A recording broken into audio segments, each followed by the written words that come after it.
Bonjour à tous. Aujourd'hui, nous allons parler du quotient de développement limité en zéro. Nous allons utiliser la technique de division par puissance croissante, une technique très simple, vous allez voir. Nous verrons dans une autre vidéo comment faire un quotient en utilisant une composition des développements limités. Et cette technique-là est plus complexe, donc c'est pour ça que ça viendra ensuite. Je vous souhaite un bon visionnage.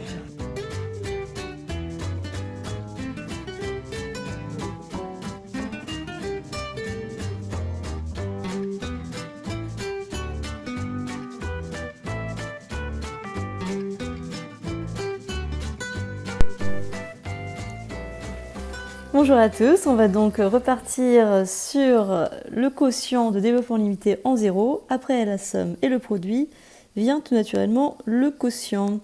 Alors la première méthode qu'on va voir aujourd'hui, c'est la méthode de division par puissance croissante. On verra qu'il y a une autre méthode, mais on verra ça dans une autre vidéo. Alors attention, pour avoir le droit de poser cette division, il faut que le dénominateur commence par une constante, ça c'est nécessaire. D'accord ? Alors on va commencer par un exemple, on va commencer à s'intéresser à tangente x.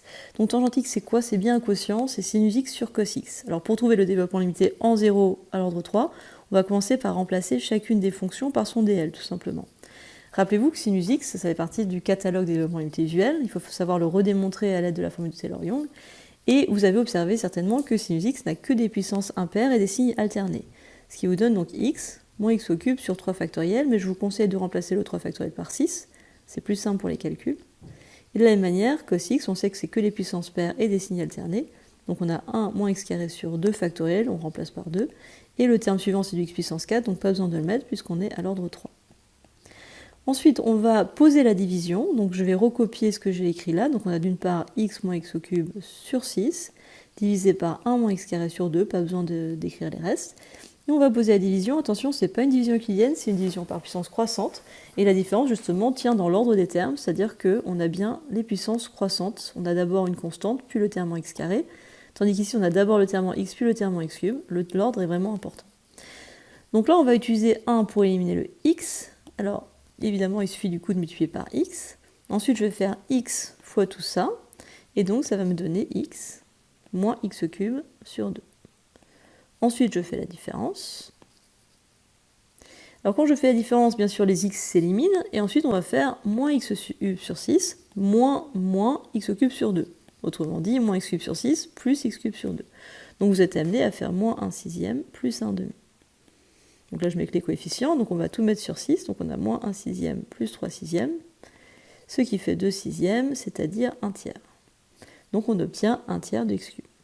Donc méfiez-vous des moins, méfiez-vous des signes, hein, c'est peut-être l'erreur la plus courante dans les divisions par puissance croissante.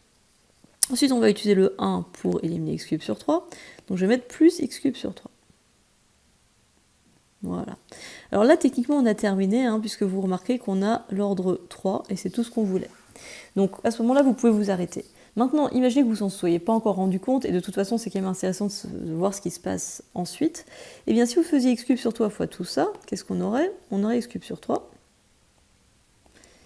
moins du x puissance 5 sur 6, hein, puisque x cube sur 3 fois moins x carré sur 2, ça fait moins x puissance 5 sur 6. Et là, rappelez-vous qu'on est à l'ordre 3, ce qui veut dire que le x puissance 5 sur 6, en fait, on n'a pas besoin de l'écrire. Si je fais la différence, j'obtiens x5 sur 6. Et si je devais continuer, j'aurais du x5 sur 6, donc clairement qui dépasse l'ordre 3, comme je vous l'ai dit tout à l'heure, on avait terminé. Mais mieux que ça, si on veut, on peut ne pas du tout écrire ces termes-là, et écrire simplement que c'est plus un terme d'ordre 3. Enfin, qui dépasse, qui va dans le reste, quoi, qui dépasse l'ordre 3. Et si on est encore plus flemmard, entre guillemets, on peut même mettre des points de suspension et dire bah, ça dépasse, donc ça ne m'intéresse pas. Et dans notre cas, on ne va pas du tout écrire ça, puisqu'on n'en a pas besoin en réalité. Hein. On n'en a pas besoin puisqu'on a terminé. On a bien l'ordre 3, donc c'est terminé à ce stade. Mais n'hésitez pas à mettre des points de suspension quand vous voyez que ça dépasse l'ordre qui est demandé. Inutile de faire des calculs en plus, quoi. Et voilà notre développement limité en 0 à l'ordre 3. Ça, c'était pour le premier exemple. Nous allons voir maintenant un deuxième exemple. Alors, il s'agit de la fonction 1 plus x sur cos x plus 1, et cette fois-ci, on va le faire à l'ordre 2. Donc le 1 plus x, je le laisse tel quel. Hein. N'essayez pas de trouver son développement limité, puisque c'est lui-même, c'est un polynôme. Quand on approche une fonction par un polynôme et que c'est déjà un polynôme, on n'a pas grand-chose à faire. Cos x, je vais le remplacer par son développement limité, on sait que c'est 1 moins x carré sur 2 plus donc le reste. Et il y a aussi le plus 1. Bon, je vais simplifier tout ça, je garde mon 1 plus x. En bas, je mets les 1 ensemble, ça fait 2, et je m'assure que je suis bien en ordre de puissance croissante. Et ensuite, je vais donc poser la division. Donc j'ai 1 plus x ici, j'ai 2 moins x carré sur 2 à droite. Il faut que j'utilise le 2 pour éliminer le 1. Donc je suis obligée de multiplier par 1 demi. Ensuite, je vais faire 1 demi fois tout ça. Donc ça fait 1, d'une part, 1 demi fois 2, c'est ce qu'on voulait. Et d'autre part, moins x carré sur 4. Je fais la différence. Qu'est-ce que j'obtiens? Les 1 s'éliminent, bien sûr. Et on met bien dans l'ordre des puissances croissantes. Donc on met le x d'abord, plus ensuite x carré sur 4. Je veux éliminer le x à l'aide du 2, donc je mets plus x sur 2, ou 1 demi de x. Et donc ça fait bien 1 demi de x fois 2, ça fait bien x, d'une part. Et d'autre part, j'ai 1 demi de x fois moins x carré sur 2, qui fait moins x puissance 3 sur 4. Alors à ce moment-là, je suis certain que certains d'entre vous me disent, mais pourquoi est-ce qu'on l'écrit? On dépasse l'ordre 2. Et bien tout à fait, là on est à l'ordre 2. Donc tout ce qui dépasse l'ordre 2, je n'ai pas vraiment besoin de l'écrire. Donc à la rigueur, je mets des points de suspension, c'est-à-dire que j'ai quelque chose qu'on ne va pas utiliser, c'est tout ce qui dépasse l'ordre 2. Donc qu'est-ce qu'il me reste? Il me reste uniquement le x carré sur 4, bien sûr, plus quelque chose qui dépasse l'ordre 2. Et quand je continue ici, je veux éliminer x carré sur 4 à l'aide du 2, donc je vais mettre plus x carré sur 8. Et puisque j'ai obtenu l'ordre 2 comme demandé, on a terminé, pas besoin d'aller plus loin. Donc mon développement limité, c'est 1 demi plus 1 demi de x, plus 1 huitième de x carré, plus le reste.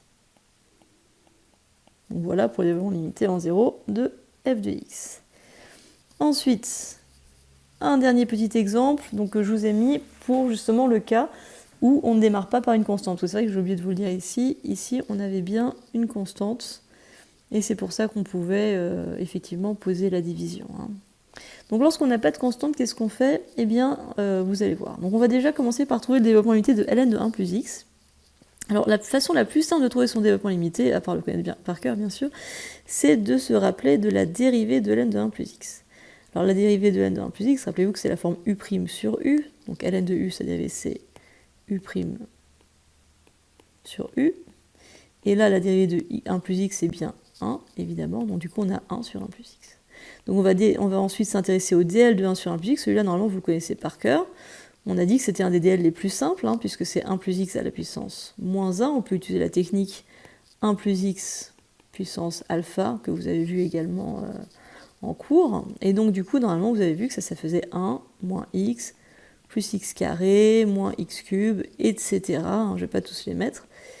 Et je vais ici je mets l'ordre 3, vous verrez que ce ne sera pas très utile. Mais c'est pour que vous connaissiez un peu la technique. Ensuite, on va en déduire ln de 1 plus x par intégration. Donc une primitive de 1, c'est x. Une primitive de moins x, c'est moins x carré sur 2. Une primitive de x carré, c'est x cube sur 3.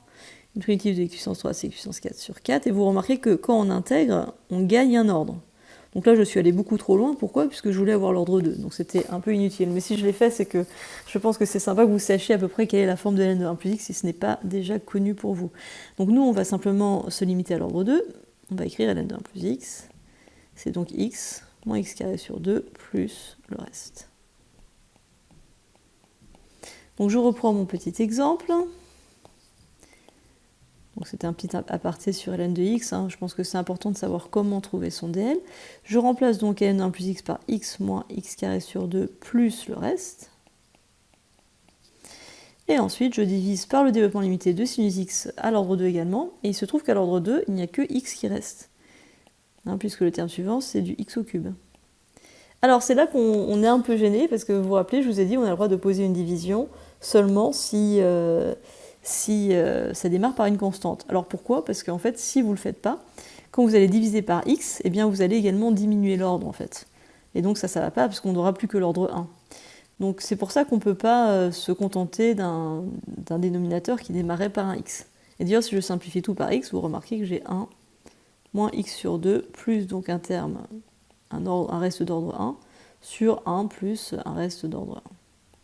Et là, on n'est pas content parce que nous, on veut l'ordre 2. Donc il faut reprendre cet exercice en prenant un ordre supérieur. Donc là, le problème, hein, c'est qu'ici, on a un x, c'est pas bon. Et du coup, là, maintenant, on n'a plus que l'ordre 1, et c'est pas bon non plus.